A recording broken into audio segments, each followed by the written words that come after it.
My dad yelled at me and said I wasn't important anymore. He didn't want me in our house ever again. My fiancé John backed him up. I left home crying right after finishing high school. My name's Amy. Now I'm 36 years old and work as a farmer. It's been 18 years since I left home. I've spent more time living my own life than I did with my family, and that makes me feel emotional. We used to live in a city. My dad worked in an office and my mom stayed at home. We were a family of 4, including my older brother. My parents always favored my brother because he was the firstborn. He got better food and fancier presents. He'd brag about it and make me feel small. Sometimes I felt really lonely and wished for attention, but my parents never changed, so I stopped trying. The big change in my life happened during the summer of my second year in high school. My brother was busy studying for a tough college entrance exam, hoping to get into a really good university. His practice test scores were bad, so he was always stressed out and took it out on me whenever he could. My parents treated him like he was fragile, being super careful with him, while I got stuck with all the household chores that left me no time to study. Even though I was doing better in school than my brother, they wanted to bring my grades down to make him feel better. It didn't make any sense. Around that time, one of my teachers told me about a program where students could go experience life on a farm for a few days. We'd stay with a family who owned a farm, help with harvesting vegetables, cook together, and just live like country folks for a bit. Despite my family troubles, I decided to join the program.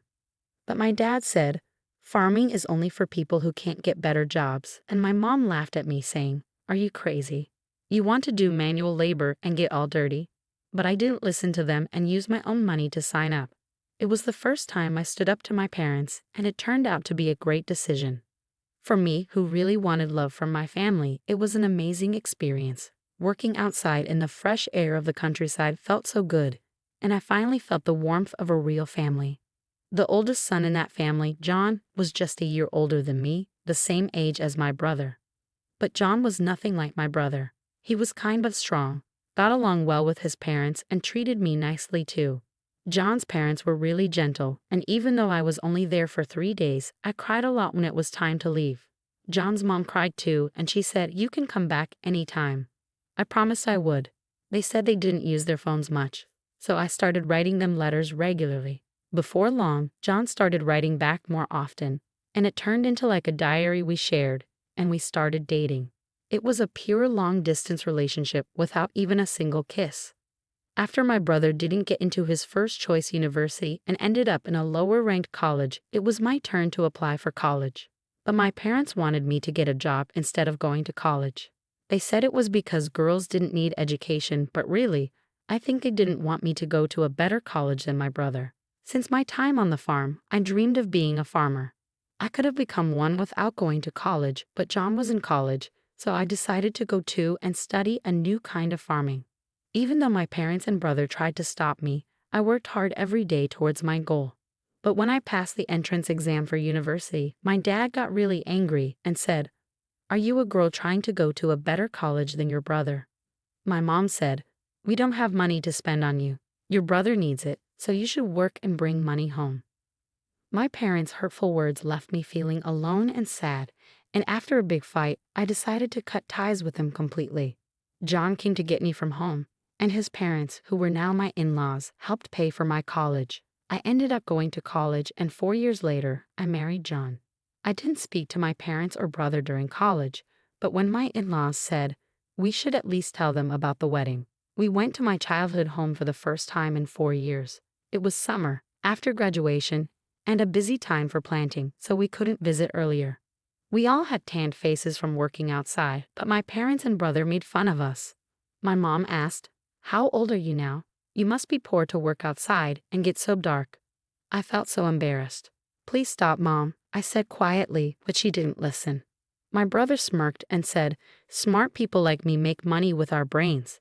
If you're stuck doing manual labor, it means you're not very smart." I felt sick, and my in-laws' smiles disappeared. My husband spoke up, saying, "We're proud to be farmers, and we work hard." My dad laughed in a mean way and told me, "From now on, you're a stranger to us. You're marrying a farmer who works hard for a living. We're going to pretend you don't exist. Don't come to us for money. We don't want to see you anymore." At 18, I already felt like I didn't belong. so his words didn't surprise me. But it still hurt, especially with my in-laws and John looking at me with sympathy. I cried quietly on the way home, deciding to forget about my family. Time passed quickly, and 18 years went by. The hurt started to fade. I had 2 kids and a busy but happy life. I almost forgot about my parents and brother until a cousin told me my brother was getting married. We were close, and we kept in touch even after I got married. I once sent them rice from our farm, and they liked it, so we stayed in touch and talked on the phone once a month. My cousin mentioned we could catch up at the wedding, my cousin said. But I hadn't heard anything about the wedding from my parents or brother. Well, since we're not talking, I wouldn't know. I heard they're building a new house. I wonder if it's done. It seemed both my parents and brother planned to move after the wedding. My cousin knew about the problems between my parents and me, but they probably assumed I'd still show up at important family events. After the call with my cousin, I impulsively called my mom's cell phone. But all I got was a message saying, "This number is no longer in use." I tried calling my father next, but got the same automated message again. Did they change their numbers? I didn't have my brother's number, so I couldn't call him. With shaky hands, I dialed the landline for our family home, and someone picked up. "Hello." It was my brother. "It's Amy. I heard you're getting married and moving." I started to congratulate him, but he interrupted me. "You don't need to do anything. You, a farmer, a stranger to me, don't call me," he yelled before hanging up. I tried calling him back, but I was already blocked. It was so harsh. No matter how much he disliked me, we were still family. It hurt to be rejected like that. Seeing how upset I was, my husband asked gently, "What's wrong? What happened?" I couldn't hold back my tears as I told him about the conversation. Both my husband and my in-laws were furious, as if it had happened to them. "Your home is here, Amy, your family to us." My mother-in-law comforted me.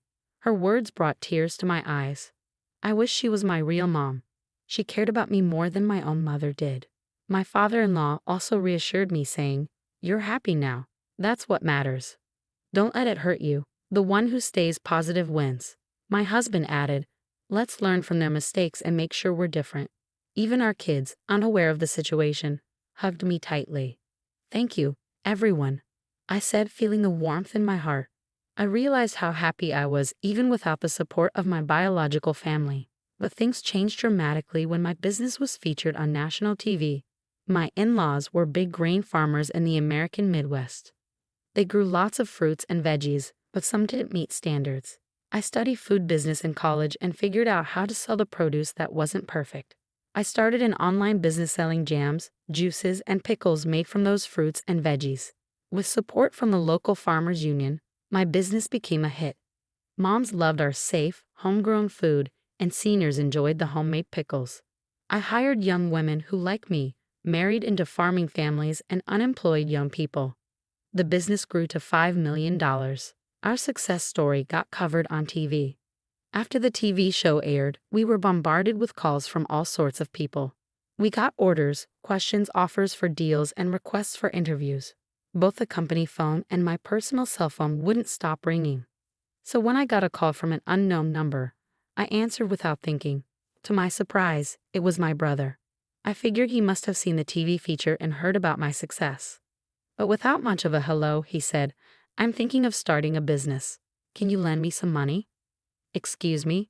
"Absolutely not," I replied firmly, feeling even more resolute.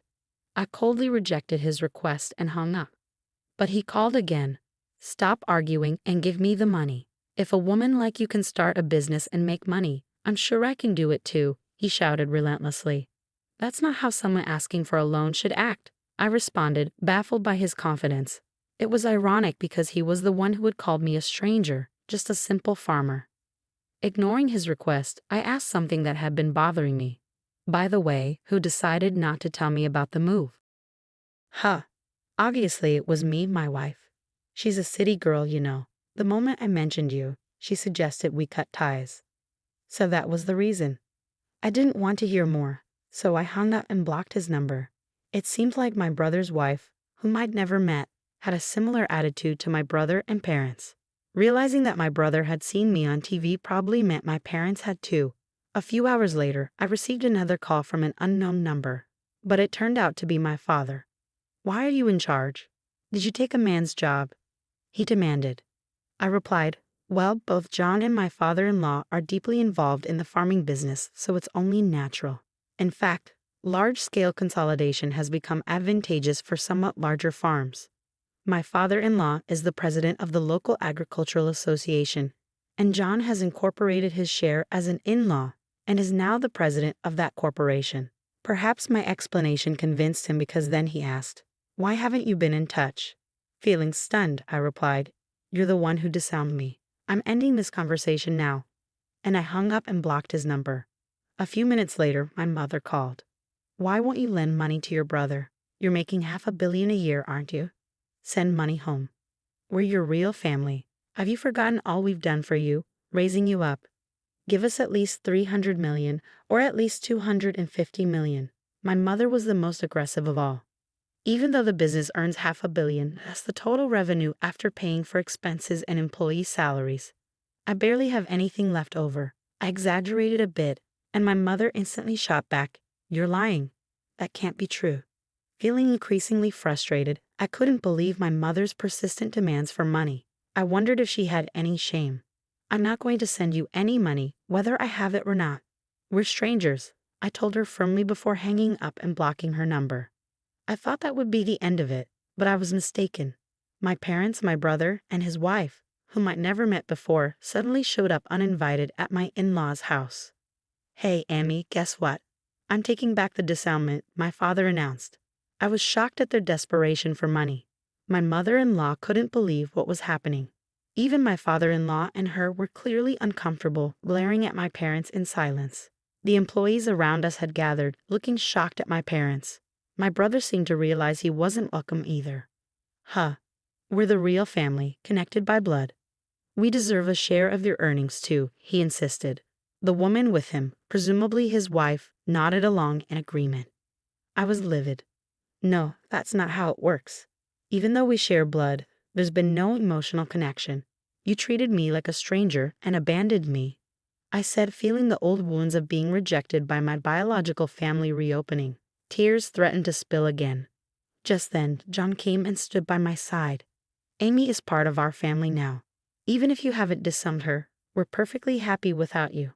Please leave, he said firmly, defending me. The employees joined in, criticizing my parents together. We're with Amy. How dare you, they exclaimed in unison. As I thought, this is my true family, I felt a deep sense of happiness. But my brother's anger was growing. Shut up. Shut up. You country bumpkins. You're all uneducated trash. Aren't you supposed to obey us quietly? He raged. But John calmly responded, actually, both my father and I are Ivy League graduates, and Amy graduated from a prestigious agricultural university, revealing our educational background. What? With degrees from top universities, why are you farming? My brother exclaimed in disbelief. Maybe for my brother, graduating from a lower-ranked university was his only source of pride, and he likely didn't anticipate being outmatched in terms of education, I mused. John remained composed as he stated, farming is an honorable profession. We can apply what we've learned in college to it. I couldn't contain my laughter at the absurdity of it all. Brother, you've been bested by John in every way. I chuckled, feeling a sense of relief wash over me. Realizing I had been too fearful of my brother and parents, I spoke up firmly. Let me make this clear one last time. We are strangers now. Pausing briefly, I adopted a polite tone. Therefore, I cannot lend or give money to strangers. Please leave. If you cause trouble or act violently, I will call the police and take legal action. I asserted our separation unequivocally. My in-laws and husband moved closer to me, ready to shield me from any harm my parents and brother might try to inflict. I was deeply touched, feeling genuinely cared for. The employees also joined in, shouting at my parents, "Get out of here. Go home." My parents, brother, and sister-in-law left with resentment in their eyes, unable to argue further and only able to retreat. Later ever for my cousin that my brother and parents tried to get rich quickly by starting a business with borrowed money instead of asking me. But their arrogance led to a major failure. Now they're on the brink of bankruptcy, but I've cut ties with them, and I have no intention of getting involved anymore. As for me, my work is thriving, and I'm surrounded by my true family. supportive in-laws, a loving husband, and wonderful children. I'll cherish each day, enjoying the happiness of life.